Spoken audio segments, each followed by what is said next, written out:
unfold.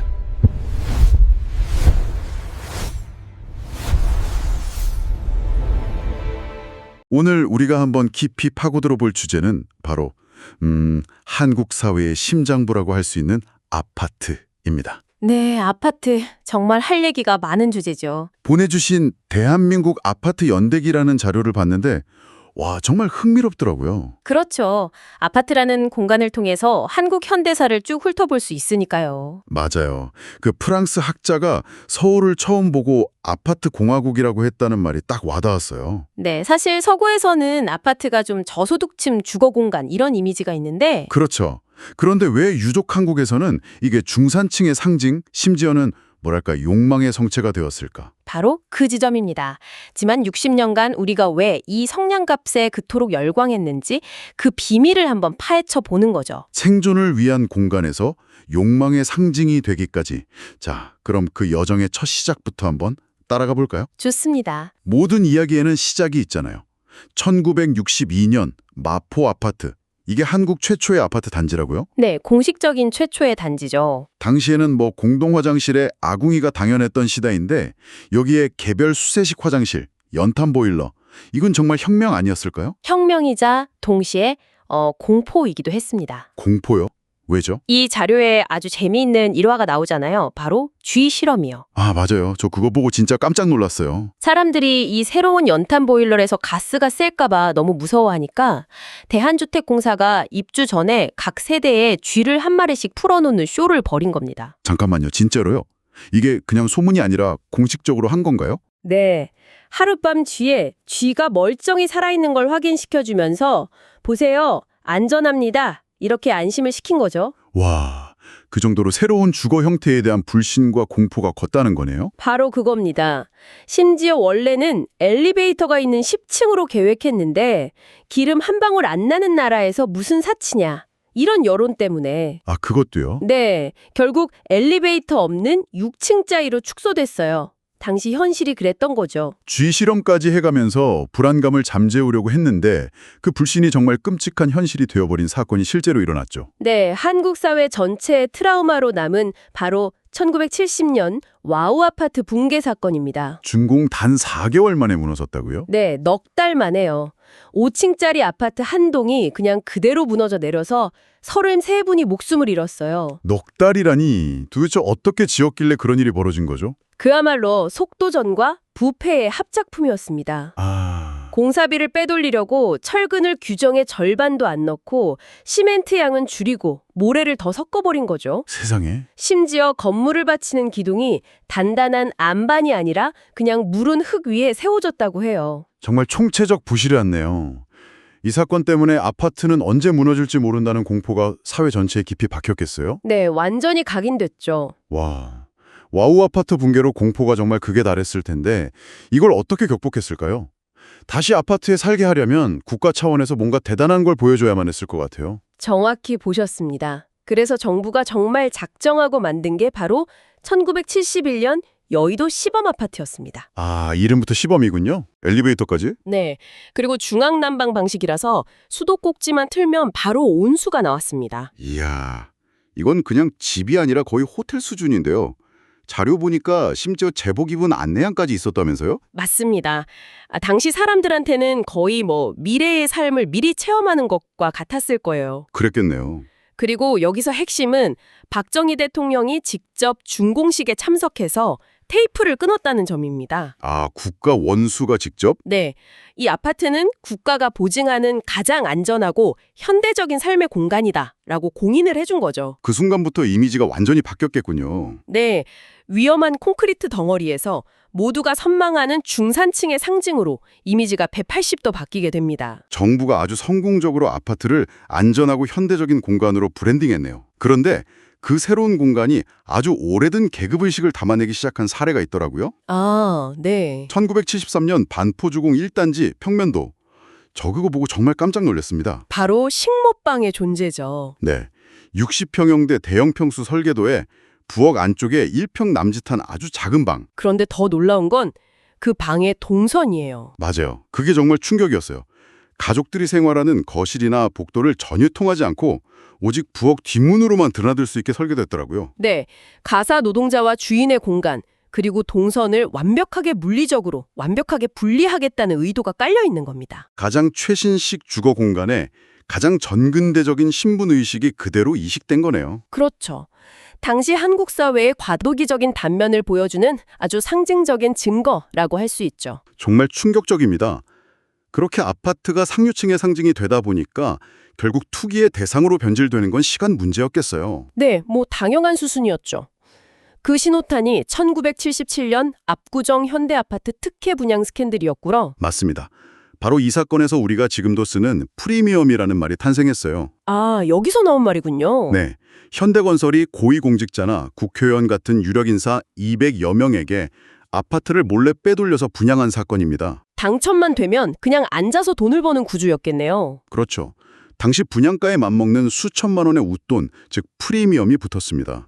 아니, 그렇게 대놓고 특혜를 줬는데 그냥 넘어갔을 리는 없고 수사도 받지 않았냐요? 물론 수사를 해서 몇몇 실무자들이 구속되긴 했습니다. 그런데요. 정작 그 특혜를 받은 유력인사 대부분은 처벌을 피했죠. 아, 결국 꼬리 자르기였군요. 그렇죠.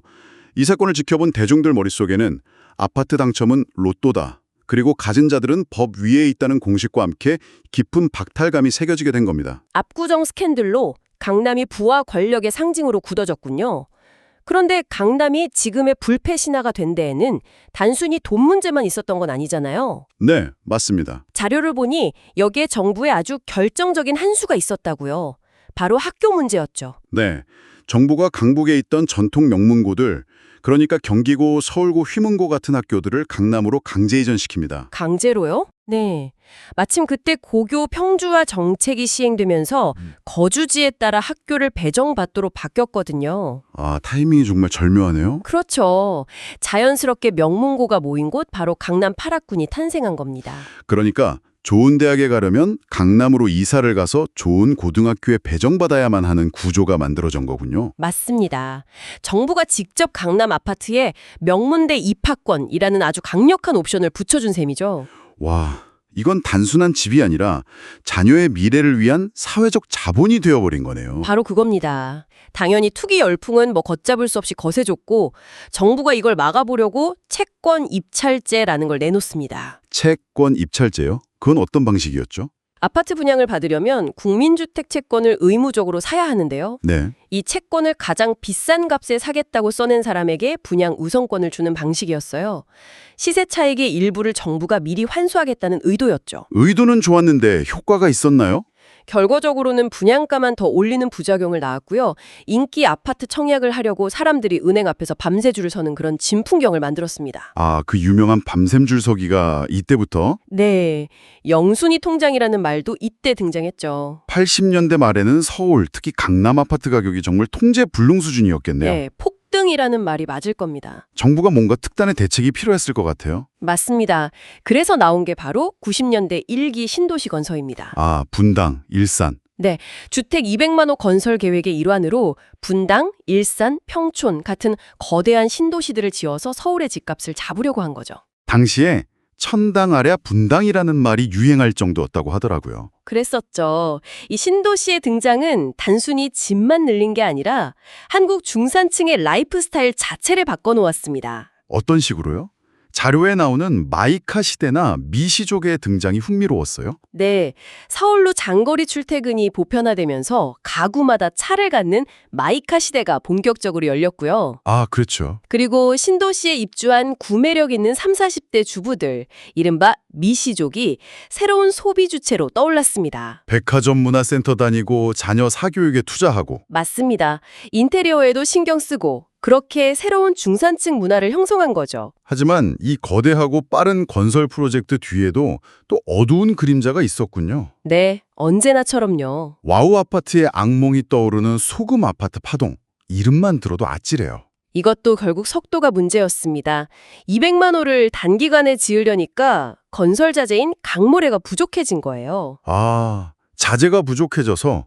그래서 건설사들이 염분을 제대로 제거하지 않은 바닷모래를 콘크리트 골재로 그냥 마구잡이로 쓴 사실이 드러난 겁니다. 바닷모래를 그대로 쓰면 어떻게 되는데요? 염분이 콘크리트 속 철근을 아주 빠르게 부식시켜요. 그럼 건물의 내구성이 심각하게 떨어지죠. 와, 실제로 일부 신도시 아파트 벽에서 하얀 소금기가 배어나온다는 소문이 돌면서 제2의 와우 아파트 사태가 나는 거 아니냐는 공포가 확산되기도 했습니다. 오늘날 일기 신도시 재건축 논의가 시급한 이유 중 하나가 바로 이것 때문이겠군요. 네, 중요한 이유 중 하나죠. 정말 한국 아파트의 역사는 성장과 위기가 계속 반복되는 것 같네요. 2000년대에 들어서면서 또 다른 변화가 찾아오죠. 아파트에 이름이 붙기 시작하잖아요.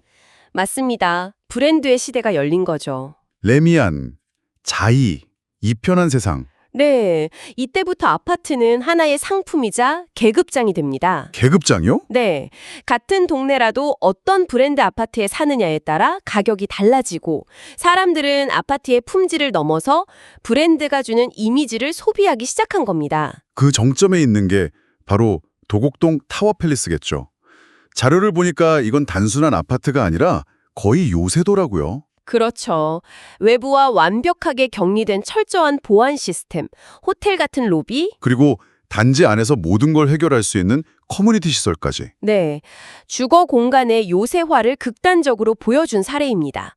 도시와 스스로를 단절시킨 그들만의 성체라는 비판도 많이 받았죠. 이런 요새화, 그러니까 우리와 남을 구분짓는 생각이 결국엔 끔찍한 차별과 분열로 이어진 것 같아요. 네, 안타깝게도요. 자료에 나온 분양아파트와 임대아파트를 섞는 소셜믹스 정책의 실패 사례들은 정말 충격적이었습니다. 물리적으로 섞어놓기는 했지 화학적 결합은 처참하게 실패했죠. 임대동이랑 분양동 사이에 철제 펜스를 치고 심지어 임대동 건물 외벽만 다른 색으로 칠해서 낙인을 찍고 헬스장 같은 커뮤니티 시설 이용을 막는 노골적인 차별이 비일비재했습니다. 어른들의 문제도 심각하지만 이 차별이 아이들의 세계로 그대로 스며들었다는 점이 가장 가슴 아프더라고요. 맞습니다. 휴거, 그러니까 휴먼시아 거지, 엘사, 엘치 사는 사람, 이런 혐오의 신조어들이 교실에서 쓰인다는 게 믿기지가 않아요. 사는 곳이 그냥 아이의 계급이 되어버린 겁니다. 너무 씁쓸하네요.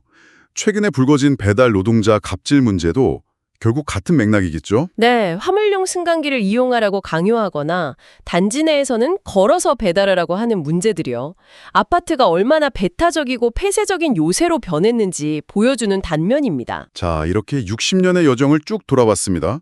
생존을 위한 피난처에서 시작해서 이제는 분열과 차별의 벽이 되어버린 아파트 공화국. 네. 그런데 자료 말미에는 이 견고해 보이는 성체가 인구절벽이라는 거대한 위기 앞에서 흔들릴 수 있다는 섬뜩한 경고가 담겨 있더군요. 네, 오래 지속될 수 없는 일회용 도시라는 비판이 나오죠. 일본 다만 유타운의 사례를 들면서요. 맞습니다. 거기가 우리 미래의 예고편일 수 있다는 거예요.